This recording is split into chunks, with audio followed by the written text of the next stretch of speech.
Tonight, we're going to start with Rachel Marston. Everybody still hear me? I'm feeling really self-conscious now. Again, not that hard.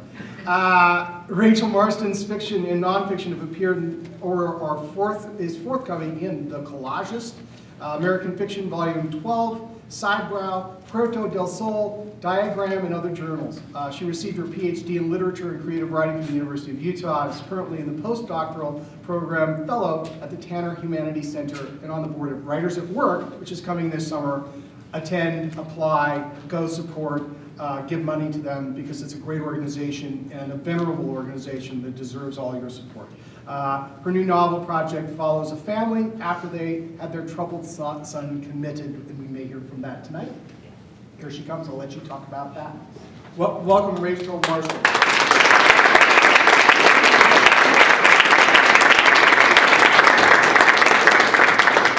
Thank you. I will try to remember to project. Can everyone hear me? All right, excellent. Another little pitch for Writers at Work. The Writers at Work annual fellowship competition in poetry, fiction, and nonfiction is now open. The deadline is March 1st.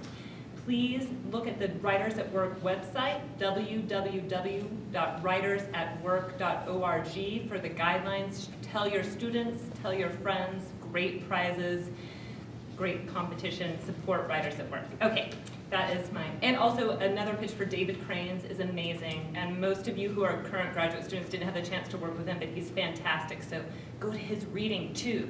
All right. This is what I anticipate will be the opening chapter of my new novel project about this family and their troubled child. I've been told that I might need to issue a little warning for those of you with children. I'm sorry. In general, or? Just know about the story that I'm about to read, but not really. But my friend Melissa said, "Oh, I wish I had a warning before you read that." So there it is. Maybe it's unnecessary. A feeling of home. Your child tells his therapist that he has planned your death, that he stands in your room at night and watches you sleep, that the missing skewer, butcher's knife, scissors that you thought you had lost track of were all hidden in his room while he waited for the right time. Your son is 7. He has wide blue eyes and dark hair still cut in the loose shape of a bowl that covers the tops of his ears. His face, his hands, the mole over his upper lip, none of these things signal danger, but there it is. She, the therapist, looks at you and then at your husband and asks you if this is the first time this has happened. This being your son holding his brother's hand over an open flame. This being a plastic bag tied over the cat's head and you finding him, the cat, just in time in the morning and then finding him a new home. The answer is no. This is not the first time. This is your life and not a horror movie or a novel. You reach for your husband's hand and he lets you take it, but only because the therapist is watching. His hand sits limp in yours. His skin is damp. You remember his hands on your face, on your hands, your face, your ribs, those first times he touched you, calloused, warm, and dry. After a minute, maybe more, you just release it, and he breathes in quickly, a small intake of air. His hand swings between you. The therapist opens her book, suggests the same time 2 days from now for the next appointment. You say yes. Your husband says nothing. You leave her office, and she leads you to the office next door, where your son is playing by himself on the carpet, pushing a train along a vertical stripe, making the sound of the whistle blowing, the sound of the wheels on the tracks. This is your 7-year-old, the one who as a baby held on to the ends of your fingers and sucked his gums. He slept through the night at 8 weeks old, his tiny fist grasping the tail of the toy dog your sister-in-law brought him. The smell of his baby breath was the first time you had ever really known what it meant to be home. You would sit in his room and watch him sleep in his crib and then wonder where the day had gone. This is the boy who, when meeting his baby brother, touched his cheek softly and then pushed his finger into the baby's eye. You had expected some jealousy, Your husband told him, no, touch him softly, showed him how to run his hand gently over Ben's cheeks, his small fingers. You and your husband thought it would just take time to adjust. Then X pushed his younger brother off the couch and off of his bed and out of his crib once and again, and the third time you moved them to separate rooms. On Tuesday, Ben steps into your room and asks if he can play outside. Ben is polite and quiet, and he rarely misbehaves. You say yes and wave him out the door. You say, if you go in the front yard, stay where I can see you from the window. He nods and runs for the door, his legs thinning out like the rest of him, but his small torso still shaped like a jelly bean. His brother X is all legs and elbows and angles now. His brother who sits quietly in his room, doing what, you are not sure. You could walk by his door and check on him. You could ask him what he wants for lunch. You could watch him watch his brother running in the front yard. You should have told Ben to play in the back so X couldn't see him from the window. You don't want to give X any reasons for resentment, but you don't want Ben to restrict his life more than he already does. You're two boys. You finish making the bed, and you go to the kitchen to fix them tuna sandwiches. The night you found X in the kitchen with a cheese grater to his brother's hand, you installed the door locks. His lock to lock from the outside. No escape if fire, if bathroom need to pee. After time, you upgraded, installed a glass screen door just outside his regular bedroom so his room still had some light, felt open to the house, but locked and secure. He could close the inside door if he wanted a small bit of privacy. Still, his small room is almost a cell, with his locked door and the bars on his window. You had bars put on the windows of the entire house to not call attention to his little jail. Your husband asks, what are we going to do? And you know that he means, where are we going to send him and when? You've called treatment facilities and child violence programs and spoken with your pediatrician. You will talk to them all again and again because you believe things will change, can change, must change. You believe that sending away your son, who sends away their 7-year-old, cannot be the only option. Your husband, he asks you this question 1 week, and the next, and again, until he no longer asks it, and there's simply quiet between you and the bed at night. Friday night, your husband brings home 2 pizzas from your son's favorite place. Ben likes the plain cheese. X won't eat pizza without pepperoni. Neither will touch the pizza if there is a trace of anything else, like mushrooms or green peppers or even tomato that's not part of the sauce. You all like your pizza New York style. The thinner the crust, the better. Your husband sets the pizza on the living room table and opens the boxes. He calls for the boys and they come running. Ben was in his room and you were sitting with X at the dining room table working on his homework. The boys pull their slices from different boxes and hold it over paper plates. They're so alike in their gestures, the way they hold their bodies, the way they move, and at almost the same moment, they look at you and give you their father's lopsided smile. Your husband brings 2 beers from the fridge, one for him and one for you. Then he asks, what movie should we watch? And holds up 3 DVDs for the boys to choose from. They argue a little, but just regular arguing. No, I don't want to watch that one. We watched that last week, and back and forth until the negotiation is settled, and there you are, on the couch, a nuclear family eating pizza and watching a movie on Friday night. Your husband rests his hand on your shoulder. Ben sits on his other side, and X sits between you. X snuggles into your side, and your husband brushes his hand against your cheek, and you wish it could be like this always. When you were 7, did you dream of killing your parents? Did you picture the knife, the way you would cut into their flesh, the way the knife would sound on their skin? Did you know where you would put the bodies, where you would go with your small packed suitcase? Did you plan to travel light or in style? At school, the teacher says there's no problem. Little X is a model student, shares his toys, his crayons, rarely speaks out of turn. The other children love him. He finishes his work, then helps the other students. He's never violent on the playground. She waits for you to tell her something more. As she describes this kind and thoughtful child, there is a question in her voice. She waits for you to say something, anything. You smile and nod, all agreement. You see him through the window. He is lying on the grass with a friend and he is laughing. He smiles, his mouth open wide, his head moving from side to side with his laughing. You do not tell her what you know. You thank her and you shake her hand, and when you walk out of the classroom door to the playground, your son runs to you and puts his hand in yours. You wonder if you are crazy. You ask your husband, "Am I crazy?" He says no. Then he goes to work and stays at work. He shrugs away from your touch in the kitchen, on the couch, in the bed, as if it is simply your genetics that have made this son, this strange beast in your home. A demon in a boy's body, a boy who used to whisper in your ear at night, "I love you." Each night, Ben sleeps with his arms around a brown bunny toy and is just learning to wake and use the bathroom when he needs to pee rather than peeing in the bed. Ben used to giggle and laugh and try to tackle his older brother. He used to follow his older brother around, playing with his toys, walking like he walked. Now, when X is in the room, Ben doesn't say a thing and doesn't make a sound, but he doesn't leave and he doesn't turn his back.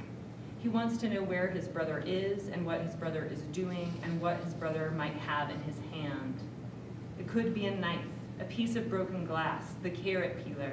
It could be something that neither you nor your husband ever thought could be used as a weapon, the wire for the Nintendo controller, a penny, his favorite stuffed animal. Now you know better, you and your husband and your other son. Everything can be a weapon, everything. You wouldn't have thought you would have to look at every object in every room, everywhere you went as a potential hazard, as something he could wield against you or your husband or your younger son. But this is now the world in which you live. You count the crayons in the art box. You look for anything sharp and take it away. You don't dress X in clothes with zippers because once he rubbed the zipper of his hoodie against the same spot on Ben's arm over and over until the skin broke and Ben's arm bled. You used to work as a pediatric nurse on the oncology unit. When you had your first son, you took 3 months off and went back for 2 shifts a week. Most shifts were in the late afternoon, so your husband was home and could watch X. After Ben was born, the plan was the same. A slow return to work with more shifts as the boys got older, preschool 2 days a week at age 2, 3 days at age 3, time set aside for each of the boys so they had time alone with you or your husband. By the time Ben was in preschool 3 days a week, X would be in kindergarten. You could pick up more shifts and still have one of you home with the boys. You would have a sitter for Friday or Saturday night, a date night, and once in a while your mother or your husband's mother would come for the weekend to watch the boys so the 2 of you could get away together. This was the plan you had mapped out, you and your husband, the plan for a happy, well-adjusted life. Sometimes your husband is yelling. He is yelling at you and at the boys, but the one boy is in his room and the other son is out in the yard. He says, "You are so irresponsible." He says, "Why do I even bother coming home if this is what I come home to?" He says, "I can't trust you to do anything." There was a time when you could not have imagined this happening, you and your husband yelling at each other across the bedroom, a time when even your most heated arguments still resulted at most a day later with the 2 of you tangled in the sheets. Now you are yelling back. You call him absent, cold, unfeeling. You yell that he is just like his father, a man who is only happy, only available when everything fits his perfect picture of a family and how a family should be. You know this isn't helping, this yelling. He knows too, but both of you cannot help it, and sometimes the yelling feels better than the silence. Sometimes your husband is cold and silent, like a ghost in your house and in your bed. He walks softly, opens doors softly, even chops softly when he is cutting onions and cilantro for carne asada. You can put your hand on his skin, on his firm, warm flesh, and he doesn't even move. He is there, but he isn't. Though he is asked, "What are we going to do?" neither of you is really ready to talk about it. It's as if sometimes you're both waiting for this to be over, as if none of it ever happened, as if all the locks and the bars and the precautions are ridiculous, And you will wake up one morning and X and Ben will be eating cereal together at the counter and will get on their bikes and ride to the corner and back and eat popsicles on the front porch. That the world will soon be like the one you imagined together, those nights in your first apartment, on the couch salvaged from the street, planning the future. The therapist tells you she is not certain of X's future. She tells you that he may grow out of it, and she holds her fingers up in the air as she says the words. Your husband asks, "What does that mean?" She moves past his question, waves it away with a hand in front of her face. You could end up being equipped to live a normal life without supervision, able to hold a job, even get married. In the pause between her sentences, you and your husband hear, but that's not likely. The therapist tells you some of the things your son has done. Spiders burned leg by leg, birds with wings pulled off their bodies, luring the neighbor's dog over with a piece of bacon and then beating it with a stick. So far, other than the incidents with his brother and the two of you, he has not harmed another person. This time you lean back in your chair and you don't reach for your husband's hand. You think, not that he has told you. You think, not yet. You can't leave the boys alone in a room together. You can't hire a babysitter because how do you tell her that X might fashion something sharp, little prison shiv maker out of a pen, a G.I. Joe, a stick from the front yard? Or that the keys to the locked drawers in the kitchen are here or there? Whisper and tell the sitter not to repeat it out loud, and that you change the key location every week, then every 2 days. That the sitter shouldn't do anything, cook anything, eat anything that might require getting out one of the knives, that she can't even leave the boys watching television to go to the bathroom. You're afraid to go to the grocery store, to weed the garden beds, to take a shower. You think that you have to watch them, be with them, your boys, all the time. Even when your older son is locked in his sunny room, you are afraid of what might happen. You are surprised by the shapes a prison can take. A craftsman-style bungalow, your body, your son's body, his room, your marriage, your family. Something inhabited daily, unthinkingly, until the wrench in your gut, that old feeling of resistance, you think, it doesn't have to be like this. But you can see nothing else in your future. One day, you are in the kitchen and you are making peanut butter and jelly sandwiches for lunch. One boy likes grape jelly, the other likes strawberry. You keep both flavors in the fridge because you like to give them what they want when you can. The day is sunny and clear, and you might let Ben play next door at the neighbors. Your older son was sitting on his bed with a stack of library books when you last walked past his door. You spread the peanut butter on one piece of bread, the jelly on the other. The sun cast shadows from the aspen tree leaves on the counter. A hand, a dragon, the moon. Ben will be there any moment, asking for a sandwich, asking for more barbecue chips. Yes, he has to eat all the carrots. Yes, he will get a cookie for dessert if he eats his whole lunch. X will not ask for anything other than what is on his plate after you let him out of his room, after he has finished drinking all of his milk. X will want a cookie, but will not say so. X will just eat quietly. His brother will sit at the opposite end of the table, and you will sit at a chair in the middle, asking them questions about their days. You will think about taking X on a walk with you. You turn to call for Ben, and there is X, and he has the bread knife in his hand. The knife is big and his hand is little. You reach for his hand and he cuts your arm with the knife. The serrations catch your skin.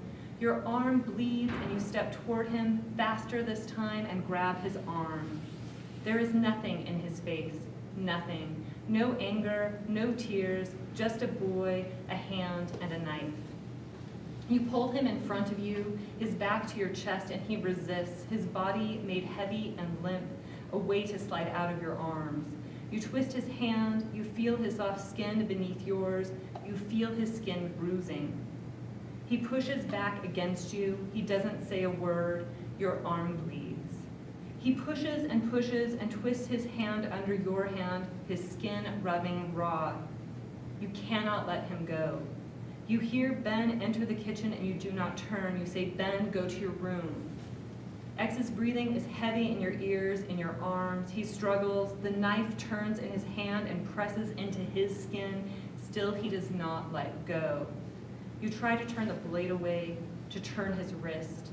You tighten your hold on his arm and you twist. You are stronger than him. You don't want to hurt him, but there is no other way. The blade scrapes across his skin and you twist his hand further, a terrible game of Indian burns, his wrist at an unbearable angle, trying to move the blade away from you both. You hold him hard and fast to your body. He kicks his feet behind him, kicks you in the shin, in the groin, trying to push away from you to turn the knife toward you. You hold him tighter. You hear him gasp for air. He will not let loose the knife. The strain in your shoulders, in your hands, you don't know how much longer you can hold him, your son, this twisting, writhing beast. You cannot let him go. You pound his arm against the counter, the cupboards, the wall. He makes no sound, but the sound of this skin and bone against plaster, tile, wood. His shoulder will dislocate. You will break his wrist. He has the knife against your skin once more. You heave him against the wall. His blood is on your arms, on the counter, on the floor. His blood and your blood. He is crying, but your son X makes no other noise, no sounds of struggle. Nothing like his mewling baby cries, nothing like his tearful sobs. The kitchen is full of your breathing. One last thud, flesh and bone and tile, and the knife falls from his hand. You kick it away, and you hold him close to you. His body goes weak in your arms. You embrace him, your son, your beautiful boy, wrap yourself around him. Your husband will come home and find you together on the kitchen floor. He will try to pull X from your arms. He will panic and yell and cry. He will say, "This is all your fault." He will take Ben to his mother's. He will threaten to leave you. He will call 911. There will be firemen and police and counselors and lawyers and evaluations and hospitals and brochures and endless discussions of who is responsible and what to do. There will be more counseling individually and as a family, or as a family without X. There will be weeks and months and years of visiting X in sterile, guarded rooms, where at first you cannot even sit next to him, but must sit on the other side of a table. Then maybe, months later, visits with X sitting with you on the same couch, an orderly stationed just outside the door, and the abbreviated view of a carefully manicured garden seen from his window. A place where after years he learns to write poetry, where he begins to seem happy, adjusted, normal, but he cannot ever come home. This future stretches out before you. You do not let him go. You hold him to you, your son, in your lap, his arms now around you. He clings to you. He cries softly. You whisper his name. He rests his head on your chest. His hair smells of cherries.